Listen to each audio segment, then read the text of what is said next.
গণতন্ত্র দিবস উপলক্ষে বিএনপি আয়োজিত সমাবেশে অংশ নিতে হাজার হাজার নেতাকর্মী জড়ো হয়েছে নয়াপল্টন, কাকরাইল ও ফকিরাপুল এলাকায়। 250-টিরও বেশি ডিজাইন অপশন নিয়ে ওয়ালটন স্মার্ট ফ্রিজ, বোঝে আপনার প্রয়োজন।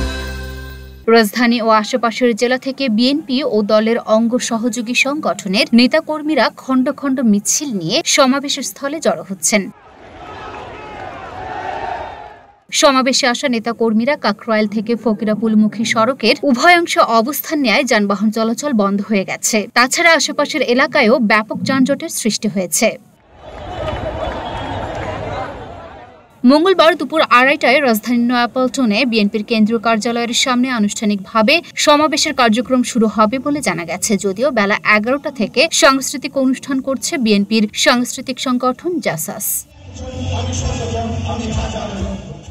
সরেজমিনে দেখা যায় শান্তিনগর, কাকরাইল, নাইটিঙ্গেল মোড়, বিজয়নগর ও পল্টন এবং ফকিরাপুল এলাকার সড়কে আটকে আছে শতাধিক বাস। এসব যানবাহনে বাসে গরমে অস্থির হয়ে পড়েছেন যাত্রীরা। অনেকে বাধ্য হয়ে হেঁটে গন্তব্যস্থলেও যেতে দেখা গেছে।